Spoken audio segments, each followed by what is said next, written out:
Welcome to the Ringer NBA show. I'm Kevin O'Connor, and this is Draft Class. Calling in from Dallas, Texas, as he does every week, it's Ringer staff writer Jonathan Tjarks. What's up, guys? Jonathan, how's it going, man? We don't have Danny Chow in this week, but we do have some special guests. We have Riley McAtee, who's going to be talking Kings, then Jason Gallagher and David Shoemaker talking Mavericks, and then Tate Frazier on the Hornets, because Tjarks, the NBA draft is in a couple of weeks, and it's time to talk with some of the fans of these respective teams. Yeah, we can almost taste it. The finals are wrapping up. It's draft season, baby. Hashtag that. I'm pumped. Or use hashtag Ringer NBA if you ever want to chat with us. We have Isaac Lee producing the pod, as always. How's it going, Isaac?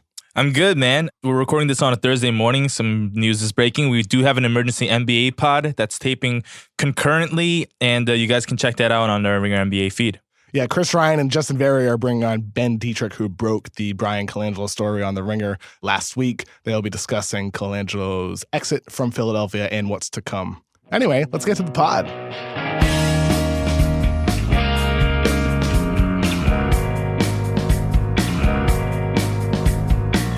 So Deandre Ayton, the likely number one pick, worked out for the Phoenix Suns this week, and he pretty much said that he's not working out for anybody else because he thinks he's going number one. Jonathan, is this the likely selection for Phoenix, or should they be looking in other directions? I mean, it certainly seems like that's what they're doing. It's not the pick I would make, but I get it. Like, when you watch DeAndre Ayton for like 5 minutes, he's just so big and fast, so skilled. I can get why they're doing this, but I wouldn't do it personally. What does my opinion really matter anyway? Do what you want, Phoenix. DeAndre's great, I'm sure. I think DeAndre Ayton's a tremendous fit, though, for their current situation. You look at the other players on their team. You're not drafting for fit. Let me make that clear.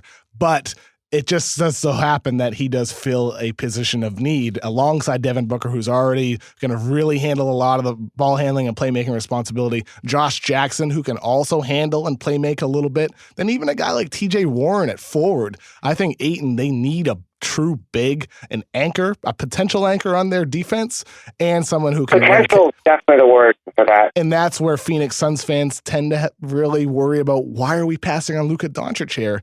Because of the defensive end of the floor, right, Tjarks? What are his weaknesses on that end for people who aren't familiar with DeAndre Ayton? I mean, the main thing with DeAndre, like most young big men who are really, really talented, he's kind of always gotten by on his physical gifts, not on like reading the defense, knowing coverages, protecting the rim. His rim protection numbers are really, really bad. I don't have them in front of me right now, but I believe he blocked like half as many shots as Karl Towns, if not fewer. He has like one of the lowest rim block percentages of any Big Ten center in the last 10 years coming out of college. And block percentage numbers are pretty stable going from college to the NBA. And obviously blocks aren't that important, but it's just the fact that blocks represent the fact that you're protecting the rim. So I think DeAndre Ayton, he's just going to have to learn to play defense. If he does, they're going to be a great team for a long time. So here's my thing. I had an executive text me this week, and he's like, everybody's talking about Ayton's defense, but they're not talking about how Luka Doncic isn't much of a defender either. Like, that just gets glossed over, it seems. Yeah, but he's not a 5, though. Sure, yes. But with DeAndre Ayton, the thing is sure, you would love if he blocked more shots, if he were an elite shot blocker. You would love that. But the thing with Karl Towns is that sometimes his hunger for blocking shots is what gets him into foul trouble, or his team into foul trouble. It pulls him out of position for rebounding. Whereas DeAndre Ayton, already an elite rebounder for his position, despite playing the 4 alongside a number 5. And he's also shown great mobility, at least in spurts. He hasn't shown it all the time, which is definitely why there's no guarantee he becomes a great defensive player. But I think if you're the Phoenix Suns at the number 1 pick, DeAndre Ayton has shown everything on the offensive end of the floor. That's why he's a top guy. But if we're nitpicking the defense, I think he's shown enough where in a winning situation, where they're competing in playoffs, where they're contending, that's what you would hope for with him. I think he has shown enough to be really good on that end. How would you compare his defense to Davis, Embiid, and Towns coming out of college? So Davis is on another level. That's for damn sure. Yeah. Anthony Davis on another level from any of those other guys. From Karl Anthony Towns, with Towns, the question for me out of school was, how much does he improve in terms of reading the floor? Clearly he had the shot blocking ability at Kentucky, but he also played alongside Willie Cauley-Stein, who is elite on that end of the floor and handled a lot of perimeter responsibilities. Ayton in college is a little bit different than Towns. Everybody seemed to think Towns was going to be good early on. Ayton, they think he's going to stink early on. it could pan out the other way where DeAndre enters the league with a better NBA body, certainly more athletic than Karl Anthony Towns, more muscular. I think he's more mobile. He just doesn't block shots. I think they're different types of defenders. The question for me with DeAndre Ayton is, how consistent will he bring it on the defensive end of the floor? How will he stay focused? Will he learn the intricacies of positioning? And that's something Karl Anthony Towns still hasn't necessarily done, despite having Kevin Garnett as a mentor, despite being coached by Tom Thibodeau, despite having Jimmy Butler as a teammate. Those are problems that he still hasn't solved. So for DeAndre Ayton, maybe it'll be more like Joel Embiid, who also had to improve in some of those areas and has.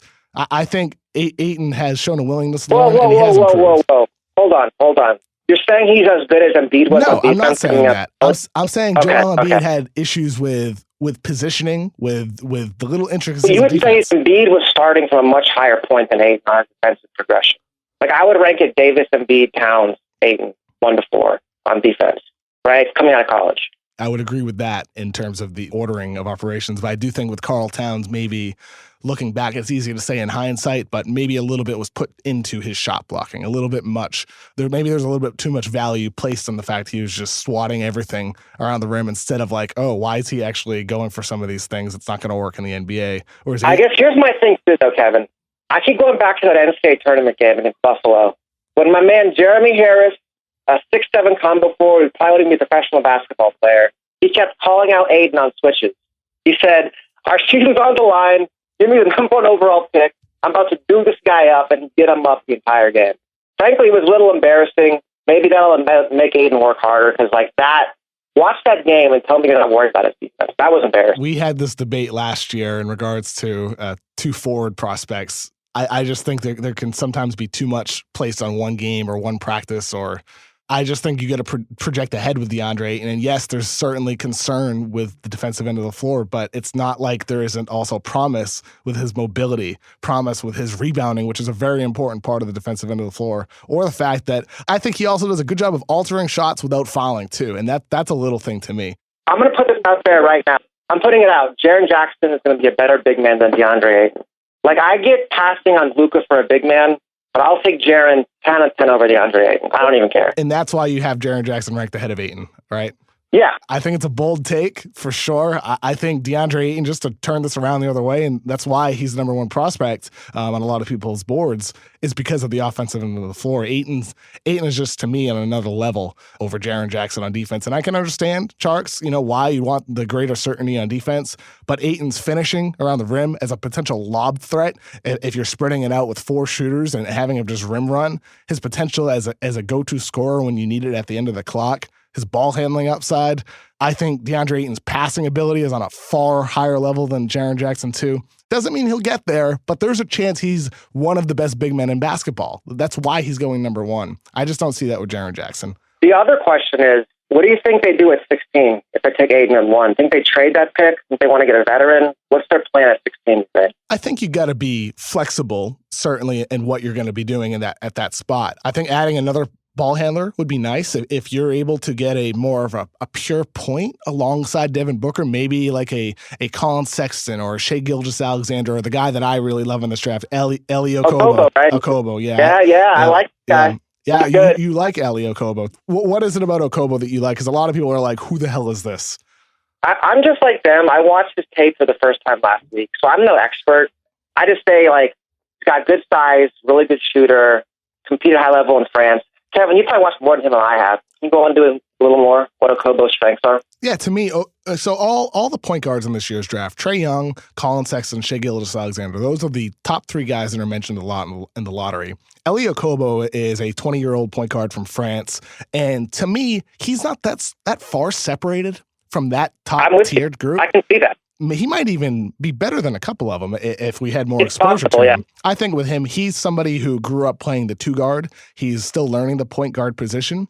But this season playing in France, he has made significant progress as a ball handler and as a passer. But you're not getting him for that. If you draft Okobo, you're drafting him to be a scoring guard who complements. He can complement with his passing because he's not He's not going to be your lead scoring guy. He's not going to be your lead ball handler. But he does a little bit of everything. He's intense, good athlete, smart off the ball. He can shoot off the catch. He can shoot off the dribble. He has a nice little step back. It's pretty clear to me, and we have a note about this in the Ringer Draft Guide. It looks like sometimes he's trying to mimic James Harden. I would guess Harden's probably a guy that is one of his favorite players just on some of the moves. Yeah, no doubt about it. That's the guy you want to be in today's league, is a James Harden type. I think Okobo, if he falls to the back of the first round, easy steal potential, but I think he ends up being somewhere towards the middle. Yeah. I guess it's worth pointing out, so the game that put Okobo on the map for real, it happened in the French playoffs maybe like 2 weeks ago. He dropped 44 points on Aaron Kraft, who our college fans will remember well as Mr. Grid himself. I guess you could say he's a smaller Matthew Dellavedova. And he dropped 44 in Kraft. It looked almost Trae Young-esque. I was talking to a scout overseas, a French scout. He told me Okobo is the most accomplished young French player. Not in terms of like skill, but in terms of what he's done in the French league, becoming the league, the most accomplished young French player in like the last 15, 20 years. The thing I love about him is just his intensity on the floor sometimes too. I love watching Okobo play. I do think there's some defensive questions with him, but not quite as much as someone like Trae Young, who is just a total sieve on the defensive end of the floor. Okobo's got good size at 6'3", good strength. I think there's room in his frame to get even stronger too without compromising any of his quickness either. I think Okobo, there's at least a chance he's the best point guard in the draft. He's not okay, I got a point guard take for you. Okay. I'm saying SGA, the best point guard in the draft. I'm going with my man Shai Gilgeous. I would love to argue with you about it, Tjarks, but I'm right on the fence. I got Trae Young ranked 9th, Shai Gilgeous-Alexander ranked 10th. So like they're neck and neck in the same tier. I wouldn't argue with that at all, Tjarks, because here's the thing. Gilgeous-Alexander is somebody who at 6'6" with near 7-foot wingspan, he can defend, but also provide complementary offense, right? Yeah, I mean, he's just a really smart player. He's like my fit. Besides Zaire Smith, who's a whole different animal in terms of athletic ability, SGA is probably my favorite player to watch in this year's draft. He's just such a smart player. He finds cracks. He's so smooth. He gets where he wants to go. He's not an elite athlete, but he just knows how to play basketball. And I just love how he pretty much made Kentucky his team this year. So he was a 4-star recruit. He was their lowest rated recruit. He was coming off the bench at the start of the season. He was like their 8th and 9th man. And he's like, yo, guys, I'm the best player. And everyone else is kind of like, you know what, dude, you kind of are. This is your team. Like, Kentucky's got a lot of guys who have swag on their team. You know they respect his game. They're like, you know what, man, we're taking a step back. It's your team. We're going to compliment you. Like, this guy can play basketball at a really, really high level. He's going to be really fun to watch. I'm excited to see where he goes in the draft this year. And that's represented in your new rankings on the Ringer's 2018 NBA Draft Guide. We updated that this week. Me, Danny Chow, and Tjarks all updated our rankings. We also updated the mock draft and added 4 new scouting reports of guys to fill in the blanks of the people who dropped out of the draft. So check that out at nbadraft.theringer.com. So we're going to take a quick break here before we bring in our Ringer staffers to talk about the Kings, the Mavericks, and the Hornets. But first, a break to hear from our sponsors. Today's Ringer NBA show, Draft Class, is brought to you by Michelin. Whether your tires are new or worn, you should have the confidence to get where you need to be. That's why Michelin designed the Michelin Premier tires with worn performance in mind. Michelin Premier tires are built to maintain wet-breaking performance throughout the life of the tire. Get there no matter the weather thanks to Michelin Premier tires' EverGrip technology, which helps maintain wet-breaking performance even as your tires wear. And now you can compare the Michelin Premier all-season tires worn tire breaking versus leading competitors at michelinman.com/long-lasting performance. Draft Class is also brought to you by Sonos. Shortly after moving to Los Angeles, Sonos sent me one of their Sonos Play bases and a Sonos One speaker, and I've hooked that up. And ever since then, my TV and music and podcast listening experience has changed because they have this really, really cool app that you're able to use and just flip between TV to podcast. So I can be watching the NBA playoffs and then listen to music at the same time through the Sonos Play-based speakers. It's amazing. I love it. When I'm in the kitchen cooking breakfast, I'll just have the app change to music or podcast, whatever I want to do. I want to listen to Bill Simmons, I can listen to Bill Simmons. If I want to listen to the new Licky Lee album, I can do that right through the app or using my voice. It's dope. I love it. It sounds amazing. And with Father's Day coming up, Sonos and Spotify have you covered. Go to fathersday.sonos.com and get a code for 15% off when you create a custom Spotify playlist you can send to Dad. Simply select your favorite artist in the year you were born, then do the same for Dad. And bam! Spotify will generate the perfect playlist to bridge the generation gap. Go to fathersday.sonos.com and get 15% off when you create your playlist. The playlist generator expires June 17th and terms and conditions apply. And now let's bring on our resident King fan, Riley McAtee. We're back from the break, and now we have, making his Ringer podcast debut, it's assistant editor Riley McAtee. What's going on, Riley? What's up? How you doing, man? So, Riley, you're a Kings fan. Sacramento Kings, number 2 pick in the draft. You must be stoked. I'm really excited. We've never been this high of a pick in my lifetime, at least, so it's awesome. Are you at all nervous about Sacramento having this pick in the draft because of some of their recent draft blunders at all? Or are you just feeling hyped because of all the potential possibilities at number 2? It's impossible to not be a little nervous, especially with all the rumors and everything, but it's such a great draft to be at number 2. There are at least 2, it feels like, blue chip, great guys. So I'm hoping we get one of those 2, but you never know. Tjarks, you and I just talked about Deandre Ayton likely going number 1 of the Phoenix Suns. That means Luka Doncic will be on the table at number 2. Tjarks, do you think Luka should be the selection there for the Sacramento Kings? I would love to see Luka in Sacramento. But Riley, what do you think if Luka says, I don't want to play there? Would you still take him anyways? I'd take him anyways. I'd be like, I'll call your bluff. I like it. So even if Luka's camp were like, you know what?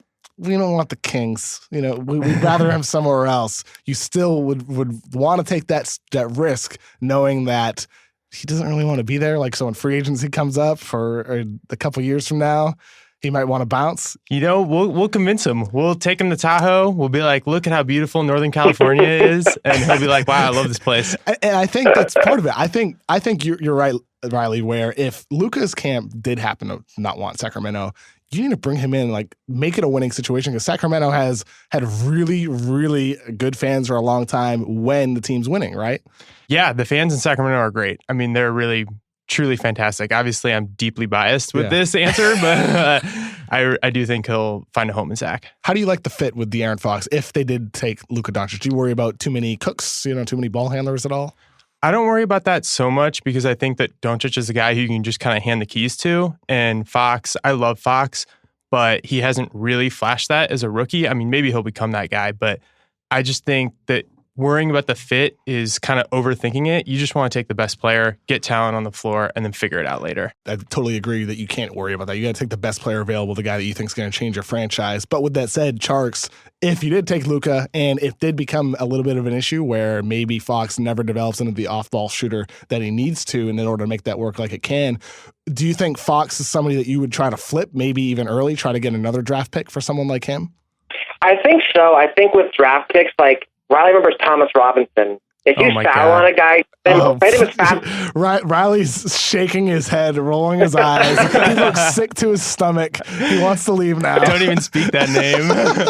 Riley, so what's your worst case scenario? What is something you don't want to see happen on this draft night? Well, Bill threw out the Mo Bamba in Slack the other day, and that, like, I broke out into hives just thinking about that. Why does everybody hate Mo Bamba? Just not at number 2. Michael Porter would make me really nervous. I just do not want to mess around with a back industry. That's scary. At number 2 when there's so much other talent in this draft. Yeah, I mean, Porter, I think you would have to hope if they draft Porter, it's because their doctors said that it is going to work out. Like, we really trust his back. It's all good.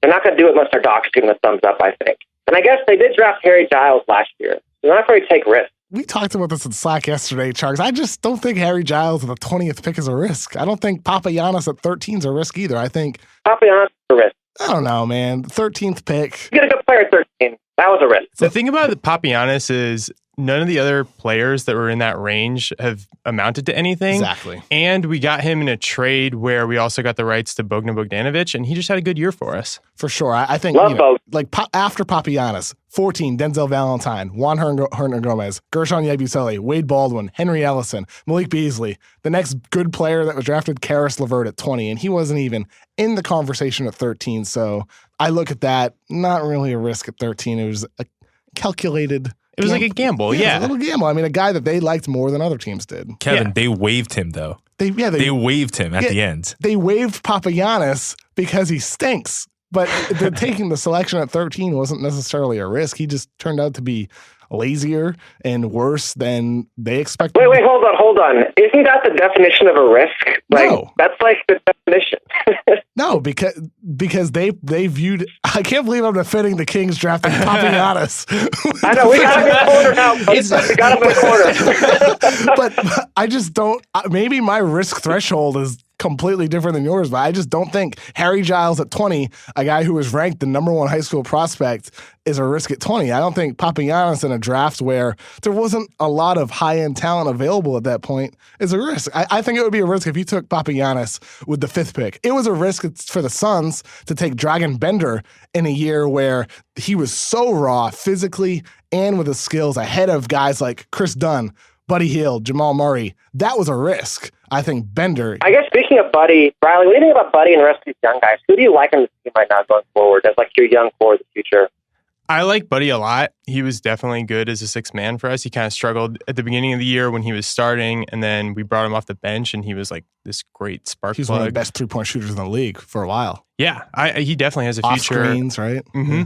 For sure. I like him a lot. To go back to the Papagiannis thing, it's like, I agree with you, Tjarks, that was a risk, but it was also a risk where they moved back in the draft and they got other guys. And the same thing is true with Harry Giles. So it's like, they're not afraid to take risks, but they haven't done one where they put all of their eggs in one basket. And taking like a Michael Porter or someone else at number 2 would be like, all right, we're all in. They haven't done that. They haven't moved all their chips on the table at once. Riley.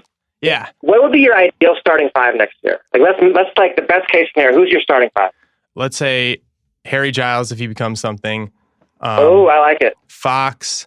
I'm not sure if I'd start Bogdanovic or bring him off the bench and have Buddy start, but I guess we'll say Bogdanovic has the job right now. Doncic, and then I'm not sure about the power forward position. Might be something for free agency. Speaking about power forward, the one name we have not uttered yet, somehow, the guy that I think they're going to end up drafting, Marvin Bagley. Oh my God. You sound concerned. Are you not a fan of Marvin Bagley? A lot of people love Marvin Bagley. They view him as like a 20-10 guy, elite rebounder, can get buckets. You don't see him quite as high, right? A lot of people, you mean Chris Vernon. Yeah, Chris Vernon, host of Tuesday's Ringer NBA show, loves Marvin Bagley. I'm really worried about drafting a big man who doesn't project as a rim defender. And so if they want to go with a big, I would go with Jaren Jackson. I like his game a lot. Sharks I know he doesn't. Celebrating. Hey, Team Jaren. He maybe doesn't have like the same immediate star power that you see, but I just love his skill set more than I like Bagley's. Tjarks, I know you're nodding your head right now, aren't you? I'm hashtagging that. Team Jaren. Get it out there. All right. I do think Bagley is probably rookie of the year, I feel like, though. Sacramento. He put up really big stats right away, I think. That's probably the selling point. We've had a rookie of the year who put up big stats right away in Tyreke Evans. And that did not Ooh. work out for us. You know, I think if you're Sacramento and let's just say hypothetically the choice is between Jaren Jackson and Marvin Bagley. Let's say Luke is not on the table. For whatever reason, he's just not. Maybe they don't view him as highly as others do. Maybe he doesn't want them. Maybe it's both. Luke is not on the table, theoretically. It's Marvin Bagley versus Jaren Jackson. If you're Sacramento, Marvin Bagley is the guy who can help you immediately, who can push you closer to the playoffs. But Jaren Jackson, as you guys both mentioned, is certainly the guy who provides greater certainty long-term on the defensive end of the floor. But I don't know if you're going to get that immediate return. Riley, do you think Sacramento Kings fans would be able to deal mentally, or the front office is in a position where they can take a short-term hit where Jackson isn't making a big impact early, but Marvin Bagley is somewhere else putting up 20 and 10, rookie of the year numbers? Can the Kings front office deal with that? Can Kings fans be patient enough to deal with that potential possibility between Jackson or Bagley? I think that fans could be patient enough, but it would be really tough, particularly because we don't have our pick next year. I just think if you want the immediate impact, draft Doncic. That's the guy who's going to give you the immediate impact. He's the MVP of the Euros at 19. Like, he's going to come in and immediately be good. So that's what I would go with. But if I'm making the decision, if it's between Bagley and Jackson, I'm always thinking long-term. Always long-term. It's always about the long game. I'm with you, Riley. Got to go Luka Doncic. Thank you for joining the show today. You bet. Yeah, I'm glad to have you on. Your first pod ever. That's awesome. Hell yeah, man. Thank you for having me. Yeah. This is so much fun. Yeah, that was a good time, dude. Thank you. Yeah. Thank you, Riley, for joining the show. We're going to take another quick break before we bring on our Mavericks fans, David Shoemaker and Jason Gallagher. Today's draft class is brought to you by Ladder. If you're looking for life insurance, check out Ladder. It's the quick and easy way to get life insurance online. It's the 21st century. You shouldn't have to wait for weeks to get your life insurance in place. With Ladder Life, there's no commissions, agents, and no policy fees. You can be done in minutes. Visit ladderlife.com/NBA and answer a few quick questions to get a free quote. If you like what you see, you can apply and get an instant decision on fully underwritten life insurance in less than 10 minutes. Coverage can start today if you qualify. Ladder provides customers with a quick application process that saves you time and frustration because you answer only the questions that are relevant to you.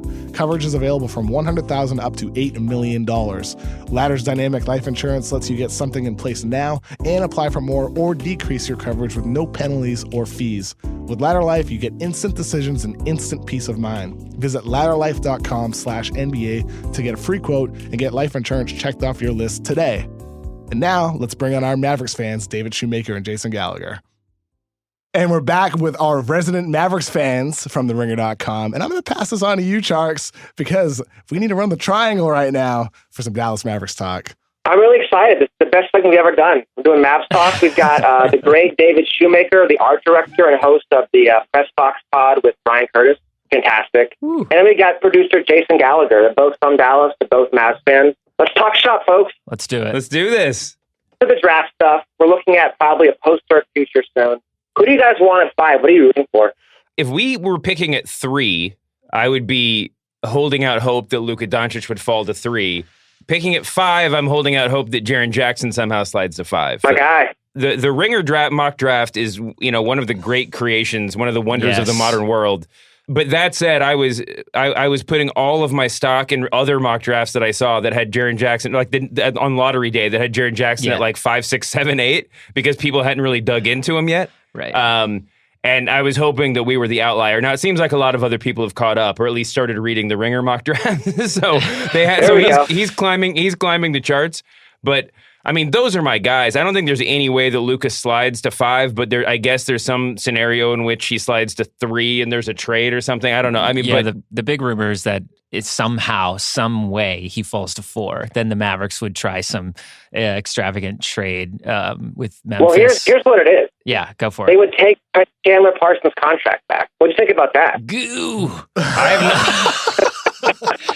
I mean, like, that's fine, I guess. I mean, it's not like Barnes. I don't see like Barnes being the guy of the future. So I guess it's like, I don't know how I feel about that. Yeah. I read something the other day that was like Parsons' contract might technically be the single worst like NBA contract ever. Only 2 years left though. Only 2 years left for Chandler Parsons. So it's painful, but not past 2020, so it's not too bad. The timelines on the Mavs are all messed up, and I'm not a huge Mo Bamba fan, but I understand from you experts what the upside is there. But like, there's not a lot of guys in this draft that match a Harrison Barnes timeline. Are you even trying to match a Harrison Barnes timeline? Well, that's the question. No. Is there a timeline? I think that's an open question. I find it hard to imagine that Mark Cuban is not thinking in terms of that timeline. Like he wants to win now, you guys think? Sure. I've heard from multiple people that he wants in the playoffs next season. Yeah. Like that's the thing he really wants to do. Which is why I think with some of the Carlisle noise, it was like, well, if we're rebuilding, if we're blowing it up, then I don't want to be here, perhaps, just theoretically. Mm-hmm. But if you're going to try to win now, then of course Carlisle wants to stay. Yeah. I forgive me, but like with all the mock drafts and all this stuff, I feel like a lot of people have us at Mo Bamba, and I'm just like, something about that just does not excite me whatsoever. Totally agree. And so Kevin's on Mo Bamba Island. Yeah. Are you? Okay. So wait a minute. All three of you don't want Mo Bamba. Tjarks has Mo Bamba ranked 11th. And both of you don't want Bamba either. Well, sell us. Unless you think Bamba is Kevin Durant, who's taller and has a better wingspan someday. I'm just fascinated, though, that nobody wants Mo Bamba. Sell us here. So, okay, here's the thing with Mo Bamba. Yes. Foundationally, here's what he's going to be. A rim protector, 7'10" wingspan, who anytime he's on the floor, it's going to be tough to score around the rim with his potential mobility, his potential shot blocking prowess. Mo Bamba is going to be a really, really good rebounder and rim protector. Offensively, space the floor with 4 shooters around him. I think you're going to have a lob threat, a guy who can finish, a guy who can pass a little bit too, can make some good reads out there on the floor. Yeah. The question with him is going to be, on defense, what level does he reach on defensive switches when it comes to defending on the perimeter? I think he's going to be fine. And then offensively, I saw him work out this week, and his shooting mechanics. Oh, the Drew Hamlin work. Yeah, his shooting mechanics certainly do look improved. He didn't have a great shooting day when I saw him, but the mechanics are significantly better, and they're pretty consistent overall. So with him, it's like you're getting him to be a screening, rim-running guy with the bonus of a shooting ability developing over the next 2 to 3 to 4 years. And he's made great progress in a month and a half since starting his NBA draft training. So I look at him as somebody who, high IQ on and off the court, somebody who has shown a willingness to learn, really good defensive player, potentially great, like a Gobert type. Then offense, he has that rim-running foundation that's great for Rick Carlisle offenses with the potential to be more than that. They could complement Dennis Smith, obviously, at point guard and a center. Let's talk about Dennis for a second. How did you think about him as a rookie? What was your take on Dennis Smith? I was very positive. More than anything, I think for any Mavericks fan that saw this young rookie coming in, rookie point guard, the biggest win would be he and Carlisle got along, and he seemed to listen to Carlisle, and Carlisle seemed to trust him a little bit at ends of games, and it was like, okay, we'll take that as a W there. Yeah, and it seemed like even I mean, they had a little bit of, they had a few adversarial moments, but it all seemed like relatively low key, or at least in good fun. There was that. What was the game at the end of the season where he got the steal at half court and did he throw the ball off the backboard to himself and did a dunk? And I was in Ringer Slack, and I was just like, all right, start the countdown clock to the 1 game suspension or whatever. And then 5 hours later, it was like, Dennis Smith is too tired to play in the next game. The word from Rick Carlisle. It was fantastic. And watching him this season, especially watching him live, it felt like, he really felt like a really great 18-year-old college prospect that showed up at the YMCA when a bunch of old men were playing. He's just he kind of has to defer, but he's just so much better than them in all the basic ways. I love him,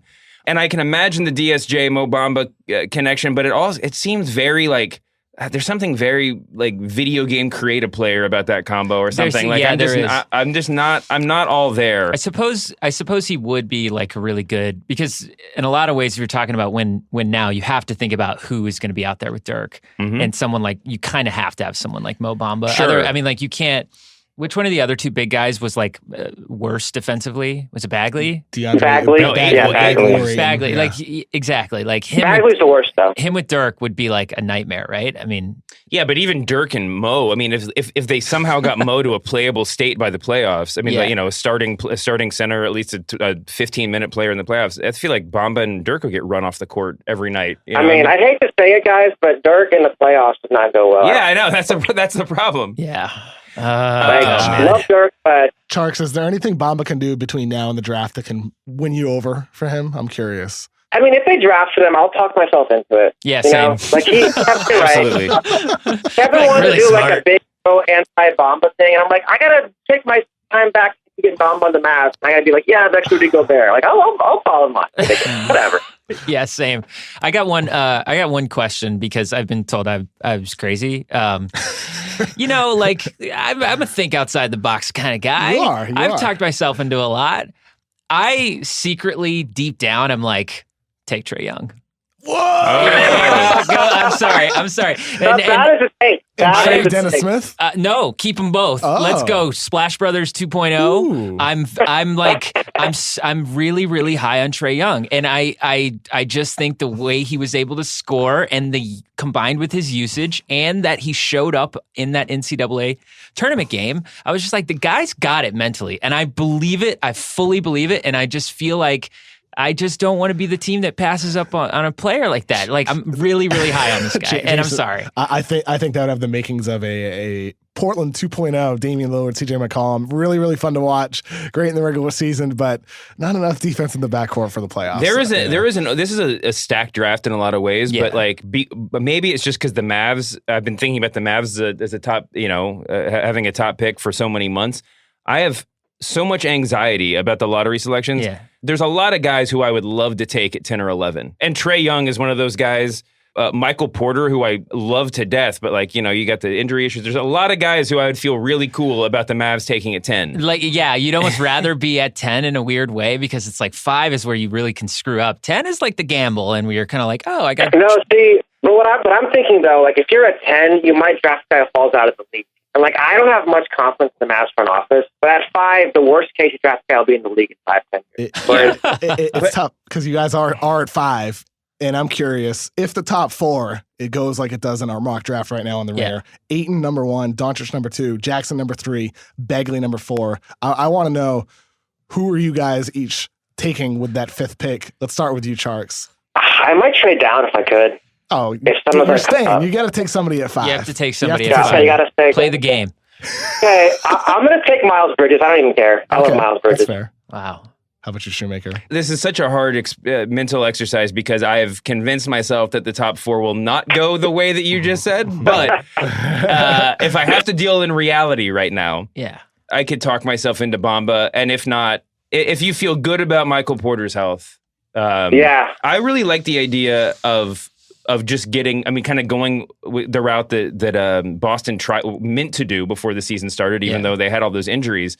And just going all in on like rangy forwards and see how many of them you can play at the same time. Mm-hmm. So Porter or Porter, Harry Barnes, sign Jabari Parker. Let's just go. You know, oh God. Not to a max contract, but let's just take a flyer on it. Take on Fareed. How about you, Jason? Oh man. Okay, so as a guy who's not running a team and has literally nothing to lose, let's run that Trae Young. Let's run it, goodness. baby. Okay, but if I actually had any responsibility, I'd probably play it safe and just go with Mo Bamba. But I'd just be like, everyone said it was right. But as a gambler, as I like to be, I don't know. I like the guy. Even if Mo Bamba just is a total bust, when Kevin O'Connor's running the Knicks in 5 years, he'll hire you. So there we go. Let's do this. There we go. I would love to run the Knicks. I would love to work for you. If James Dolan ever if he's a listener of the Ringer NBA show, you guys could jam. Saying, You and Dolan. I would love to. James Dolan, let's start a band. Let's do this. I've been wanting to start a band for like the whole decade and I've never done it. Can I ask just one more question of Tjarks? Are there any trade scenarios you've heard or trade rumors or anything that like really intrigue you that seem realistic? Well, the big one, of course, is the Fareed thing. If you take Fareed's contract at the 14th pick, that would be incredible. Like, that to me is the best case scenario. You get 2 lottery picks. You get 2 swings of the dice. Yeah. I think, but the problem is they want to use their cap on players who are good now, so that's how we'll do Those that. players never come. When do we ever get them? We have to make it happen. And by the way, all the players, they never learn. Almost every player that they offered a max contract to and missed on, has been crap too. Yeah, that's my take. Is that as much as we've missed on players have missed on us. Well, like they almost signed Hassan Whiteside, Mike Conley, and Nick in one offseason. Like, imagine that team going forward. So yeah. I want to chat with you guys more, but unfortunately, we're out of time. Sadly. Yeah, we'll come back on when the Mavs are in the finals next year. Absolutely. Absolutely. It's going to happen. Jason, great. And Trae Young is leading the way. Jason, David, thank you guys so much. Bye, guys. Thanks. Thanks. Talk. It was fun.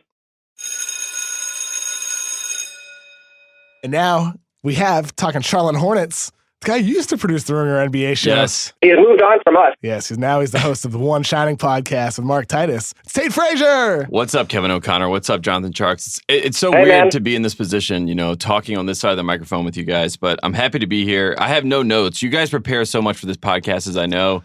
You have all this stuff mapped out, like what you want to talk about, and I am just coming in here off the cuff. I just want to talk about the Hornets because I'm excited for the first time in a while. Because they hired Mitch Kupchak as new general manager, right, Tate? Yes, because, people are, they were upset about this because they're like, Mitch is old, he's past his prime. He's with the Lakers for, 17 years, so long. But all I would say to that is Michael Jordan, as we know, has been running the show in Charlotte for quite some time. Since he was, basically since day one, since he was the owner. And he's needed someone to check him. And he's got the cup check. He's got the cup check. Yeah. This is the one thing that he's always needed. Like when he's sitting in a room and he has the 11th pick and he's thinking to himself, you know what? Screw it. I should just take Grayson Allen. I know he's a winner. You need the cup check where he's like, no, Michael, you don't want Grayson Allen. I know that you think he's fiery. You do not want to pick him. And he's like, okay, you're right. I'll walk it back. That's what they needed in Charlotte. Kate, who do you want at 11? Yeah, who should they take then?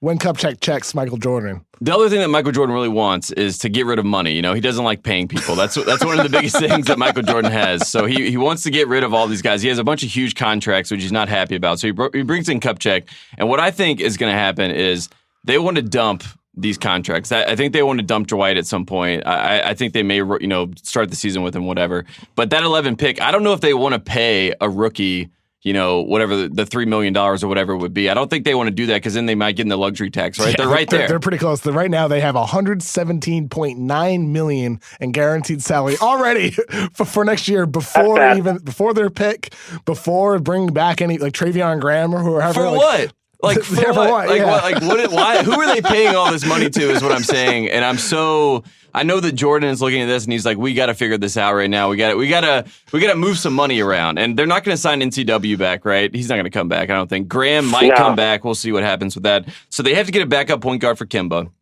They have to get a power forward because Frank Kaminsky is, averages like 10 points per game. He's their starting power forward. Frank Kaminsky, who, by the way, they said no to 4 first-round picks. That's the perfect example. Like, Danny Ainge looks like a genius just because Michael Jordan thought that he was getting fleeced in the deal. It was too good to be true. So Michael Jordan's like, I'm not going to take the deal. Take Frank the Tank, what does Danny know that I don't about Frank Kaminsky? Let me take him here. He needs more Big Ten power forward. Yeah. Never happened. And that's who Michael Jordan, I think, wants to take, number 11. I really do think Miles Bridges, if he's there, that is a Michael Jordan pick if I've ever seen one. He'll take Miles Bridges. He probably in his mind says to himself, Miles Bridges is the best player in the draft. That's what Michael Jordan is thinking. Now, Mitch Kupchak is thinking, I need to get rid of money. I got to dump some of these guys. I might even trade this pick because I don't want to pay some guy. So he might just take the best talent on the board and try to trade him. Like, if Gilgeous-Alexander is there, maybe he takes him and is like, let's try to get this shipped out somewhere, maybe to Cleveland. I don't know. I feel like Mitch Kupchak's going to trade that pick. He wasn't really trying to show his hand at the press conference, but I don't foresee them signing someone because they don't want to spend the money. If they keep the pick, though, Tjarks, I know you wrote about this Miles Bridges this week on TheRinger.com. How would he fit into Charlotte? What is it about Miles Bridges that would make him a good fit at 11 or even a potential steal? Well, I think he'd fit anywhere because he's a good shooter and a good athlete. He's a pretty smart player. And I don't think Charlotte really has any piece to fit around right now. It's all kind of in the air. Tate, I'm curious about Malik Monk. What do you think about him this year? What happened? I think Monk and Bacon are a part of the future. I think they're both going to get more playing time. I think there's like a little bit of a split regime there with some of these young guys. Like, I know that they really like Hernan Gomez, which I do too. I think he's a good center. I think Zeller, they kind of bite the bullet on Zeller. They already paid him. I think he has 3 more years. 3 years left, No one's going to take that contract. So you might as well. It's not even that bad of a deal. I mean, it maxes out at $15.4 million in the final year. That's not too bad. I'll take it. And maybe the Pacers want him at some point. Maybe next year. We'll hold on to him. Oh, that's a very good Pacers pick for sure. Yeah, exactly. A lot of cap space. Like, if Larry Bird shows up one day at the facility and it's like, what do you guys think about Cody Zeller? They'll make the trade. You know what I mean? That's all it takes. Like, I will pay him to come in and say that just so he'll get off the Hornets. But who do you want on the Hornets? Is there anybody you want to keep? I think Kemba is, coming into the last year of his deal, I think he's the perfect person to trade off and get him a better opportunity. I think if I'm the Cavs, I think to myself, what has LeBron liked in the past? Like, I have to entice LeBron in free agency at this point. He likes Shabazz Napier. Who is the all-star version of Shabazz Napier? Kemba Walker. We just try to make that trade. That's the selling point. That's the selling point. And LeBron's like, yeah, he won a title. I watch college basketball. Sure. He's a little bit like Michael Jordan. He just bases everything on college and thinks that's going to stick up. That's why Jeff Green's on his team right now. So he makes this trade. He makes this trade for Kemba Walker. They make the trade. They get Kemba in Cleveland. The 8th pick is what the Hornets have, and they had the 11th pick. Ooh, I think both of those picks, at 8, you take the best player available, which is, I would love for Sexton to be there. I think that would be a great pick. I think he'll be there. If Sexton's there, then he might be there at 11, to be honest with you. Well, at 11, I think they're going to take Robert Williams. Okay. And I think that Kupchak loves Robert Williams. He was at that game when they, trounced Carolina in that second round game. Oh, yeah, he killed you. He killed him in that game, and so did Tyler Davis. And I think after that game, Kupchak even said something about Robert Williams playing out of position, which is what he did in college. He played the center position. Yep. He's going to play the power forward. They don't think Frank's the power forward of the future. Is he going to play power forward? I think he is. I don't know. You think he's going to play the 5? I think Robert Williams is going to be just a 5, rim running 5. Like Capella? Roll down the lane. Yeah, like a Capella. I'm fine with that too. And maybe Monk plays the point guard at this point. I have heard that he wants to be a 2 guard. Like, he's reluctant to almost take on more playmaking responsibility. Because he wants to shoot. Because he wants to shoot, exactly. I want him to shoot. Yeah, exactly. I don't understand. That's what he's best at. Yeah. Right? But when they brought him in last year, basically Clifford had decided for whatever reason he was going to be hip and new and play him like James Harden at the point guard. And I don't think he's ready for that. He needed Fox by him. And then he super glued him to the bench for the rest of the damn season. Yes. Very disappointing. And Bacon. I want Bacon to play more. I don't know how you guys feel about Dwayne Bacon, but I have a lot of faith and Florida State Got basketball tools, for players. sure. Yeah, I think he can do it. He's got a great last name. Yeah, Great NBA body. Great NBA body. I think he can they're, certainly be. They're a all long-time working winner. out this summer too in Charlotte, which is, I think, I don't know. For the first time, it feels like they're a little bit of a college team. They basically are trying to model themselves after the Spurs. They're trying to, like, Michael Jordan basically wants to run a better college version of Carolina basketball to spite Carolina basketball for not letting him be on that SI cover in 1982. You know, he's got vendettas for days. You know, so he wants to prove that he's the best college program. So he brings in Borrego, who's like a college coach, and it all sets up. Hey, when is the next time they make the playoffs? Give me a prediction. The next Hornets playoff is when? I think they make the playoffs next season. I really do. Oh, Even if they trade Kemba like you wanted to, even then, or if they keep everybody. If they keep everybody and run it back, which I think is what they're going to have to Yeah. do, just because Cleveland's not going to make that trade, just because for fear that LeBron does go somewhere else, they want to go young. and it's probably bigger fish to go for too than Kemba. Absolutely. Like in my mind, CJ McCollum, Kemba is a Damian perfect Lillard. fit for the Cavaliers. In everyone else's mind that has a brain and watches basketball, they're like, there's no way that will happen, you know? But in my mind, I just want Kemba to have a chance to go try to win a title at some point. So I'm trying to will him to Cleveland, basically. Just for you, Kemba. Doing it for Kemba. Can I ask you about all of these guys? So Borrego, I don't know much about the guy. He comes to Charlotte, gets hired as the head coach. I mean, he says he wants to score quickly and he wants to shoot within the first 8 seconds of the shot clock.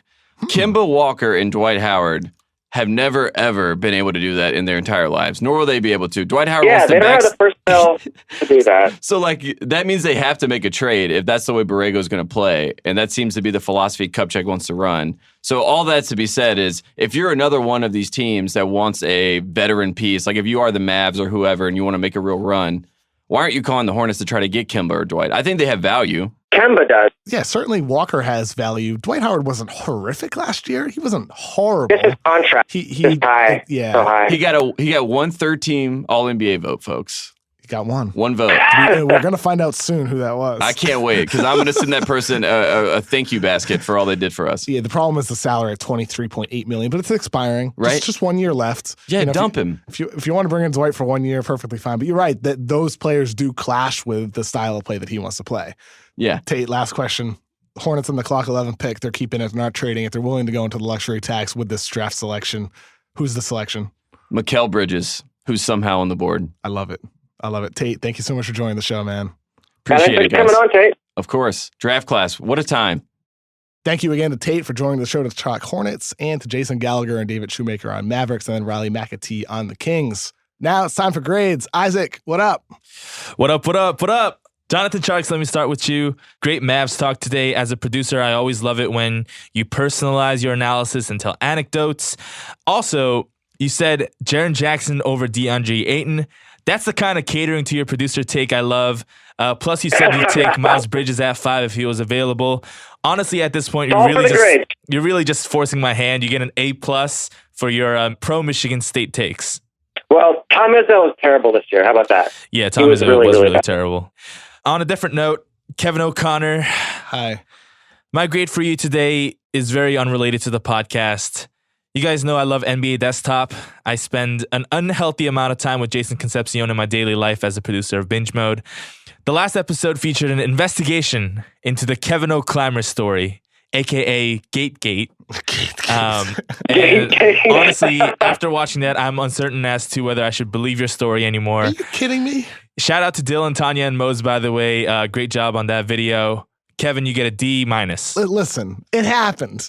It really happened. And But did it happen exactly as you said? Yes, it happened exactly as I said. Was there a gate or was there no gate? Listen, in that video, How many water bottles were in your backpack? That gate comment was taken out of context. The full comment was, there was no gate to go through. And they cut it as no gate because I misspoke. The full quote it's they. Yes, They cut it. Yes, okay, they it's did. their fault. The full quote was, there's no gate to go through. There was no gate to go through because at this gate, there was a white button to press, and I pressed this white button. It literally says press button to open gate. I pressed this button and it didn't work, or I was doing it incorrectly. So that's when I decided, you know what? I got to hop this fence because my driver's already here. But what about the laptop theory? What about the water bottle? Why did you fall on your back? Why is the patch of grass so small? Because I didn't throw my bag. He's cracked It's true. under the pressure. I didn't want to throw And my Steve, the bag because story's I didn't falling want to break apart. my laptop. That's the truth. I didn't want to break my laptop. And the other reason was because I knew that if I were to slip, I would have cushion on the fall. And that's exactly what happened. But then you would also fall on your laptop. No, I wouldn't, because the laptop was the part that's closest to my back and within the bag. Then there's a bunch of water bottles that I had to take back to my hotel room like a nerd. Doesn't check out. Listen, I'm still skeptical. Listen, it was a perfectly executed plan. And you know what? If we get that security footage and we're working on it, you're going to laugh at me because it's so stupid. All right. I look so dumb. I'll give you extra credit. I'll raise your grade up if we do get the security footage. I want A+ forever if we get the security footage. Sure, whatever you say. Oh, I'll take the D- for now, though. It's okay. Well, that was fun. Jonathan, thank you for calling in from Dallas. Yeah, it's fun as always. And Isaac, even though you're questioning the validity of my story, thank you as well for producing. Of course. From here in beautiful Los Angeles, thank you so much for listening to The Ringer NBA Show. Please rate The Ringer NBA Show 5 stars on iTunes or wherever you listen to your podcasts. For extra credit, please check out The Ringer's 2018 NBA Draft Guide at nbadraft.theringer.com. Special shout out to everybody who joined the show today. Jason, David, Riley, Tate. Super grateful that they all joined the show. Next week, we're going to have a couple more special guests, not including Elon Musk, unfortunately, but I'm going to try to get them. Well, thank you so much for listening. Have fun. Peace out.